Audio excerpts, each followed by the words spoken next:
जय श्री राधे कृष्णा। ओम कुकरेजा चैनल पर आपका हार्दिक स्वागत है। हरि अनंत हरि कथा अनंता में आज सुनिए श्री कृष्ण की बांसुरी के 10 रहस्य जानकर रह जाएंगे दंग, ढोल, मृदंग, झांझ, मंजीरा, ढप, नगाड़ा, पखावज और एकतारा में सबसे प्रिय बांस निर्मित बांसुरी भगवान श्री कृष्ण को अति प्रिय है। इसे वंशी, वेणु, वंशिका और मुरली भी कहते हैं। बांसुरी से निकलने वाला स्वर मनमस्तिष्क को शांति प्रदान करता है। जिस घर में बांसुरी रखी होती है वहां के लोगों में परस्पर तो बना रहता है, साथ ही सुख समृद्धि भी बनी रहती है। श्रीमद् भागवत पुराण में श्री कृष्ण की बांसुरी से जुड़ी कई कथाएं मिलती हैं। आओ श्री कृष्ण की बांसुरी और उसकी धुन के 10 रहस्य। एक धनवा नाम का एक बंसी बेचने वाला श्री कृष्ण को बांसुरी देता है तो वे उस पर पहली बार मधुर धुन छोड़ते हैं, जिससे वह बंसी बेचने वाला मंत्रमुग्ध हो जाता है।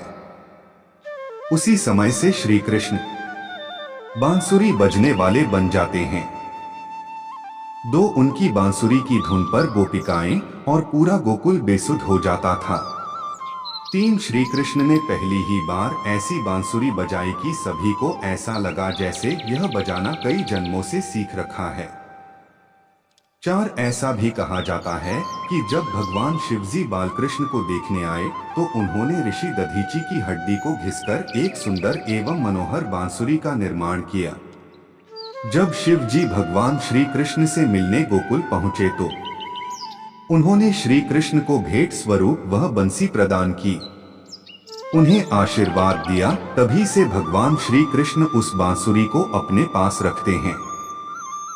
5 श्री कृष्ण जब राधा और गोपियों को छोड़कर जा रहे थे तब उस रात महाराज हुआ और उसमें उन्होंने ऐसी बांसुरी बजाई थी कि सभी गोपिकाएं बेसुध हो गई थी। कहते हैं कि इसके बाद श्री कृष्ण ने राधा को वह बांसुरी भेंट कर दी थी और राधा ने भी निशानी के तौर पर उन्हें अपने आंगन में गिरा मोर पंख उनके सिर पर बांध दिया था। 6 बांसुरी के संबंध में एक धार्मिक मान्यता है कि जब बांसुरी को हाथ में लेकर हिलाया जाता है तो बुरी आत्माएं दूर हो जाती हैं और जब इसे बजाया जाता है तो घरों में शुभ चुंबकीय प्रवाह का प्रवेश होता है। 7 श्री कृष्ण की बांसुरी सुनकर गायें लौट आती थीं। 8 राधा कुंड क्षेत्र श्री कृष्ण से पूर्व राक्षस अरिष्टासुर की नगरी अरीधवन थी। अरिष्टासुर से ब्रजवासी खासे तंग आ चुके थे, इस कारण श्री कृष्ण ने उसका वध कर दिया था। वध करने के बाद राधा जी ने बताया कि आपने गौवंश के रूप में उसका वध किया है, अतः आपको गौवंश हत्या का पाप लगेगा। यह सुनकर श्री कृष्ण ने अपनी बांसुरी से एक कुंड खोदा और उसमें स्नान किया। इस पर राधा जी ने भी बगल में अपने कंगन से एक दूसरा कुंड खोदा और उसमें स्नान किया। श्री कृष्ण के खोदे गए कुंड को श्याम कुंड और राधा जी के कुंड को राधा कुंड कहते हैं। 9 एक बार गोपियों ने श्री कृष्ण की बांसुरी से पूछा कि आखिर पिछले जन्म में तुमने ऐसा कौन सा पुण्य कार्य किया था जो तुम हमारे मुरली मनोहर के गुलाब की पंखुड़ी जैसे होठों पर स्पर्श करती रहती हो। ये सुनकर बांसुरी ने मुस्कुराकर कहा, मैंने उनके समीप आने के लिए जन्मों तक इंतजार किया। त्रेतायुग में जब भगवान राम वनवास काट रहे थे तो उस वक्त मेरी भेंट उनसे हुई थी। उनके आसपास बहुत से मनमोहक पुष्प और फल थे।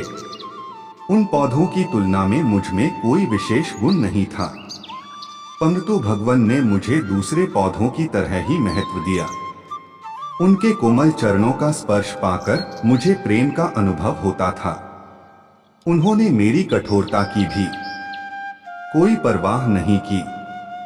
जीवन में पहली बार मुझे किसी ने इतने प्रेम से स्वीकार किया था। यही कारण है कि मैंने आजीवन उनके साथ रहने की कामना की, परंतु उस काल में वो अपनी मर्यादा से बंधे हुए थे, इसलिए उन्होंने मुझे द्वापर युग में अपने साथ रखने का वचन दिया। इस प्रकार श्री राम ने अपना वचन निभाते हुए श्री कृष्ण रूप में मुझे अपने निकट रखा। 10 आखिरी समय में भगवान श्री कृष्ण उनके सामने आ गए। भगवान श्री कृष्ण ने राधा से कहा कि वे उनसे कुछ मांग लें, लेकिन राधा ने मना कर दिया। कृष्ण के दोबारा अनुरोध करने पर राधा ने कहा कि वे आखिरी बार उन्हें बांसुरी बजाते देखना और सुनना चाहती हैं। श्री कृष्ण ने बांसुरी ली और बेहद सुरीली धुन में बजाने लगे। श्री कृष्ण ने दिन रात बांसुरी बजाई। बांसुरी की धुन सुनते सुनते एक दिन राधा ने अपने शरीर का त्याग कर दिया।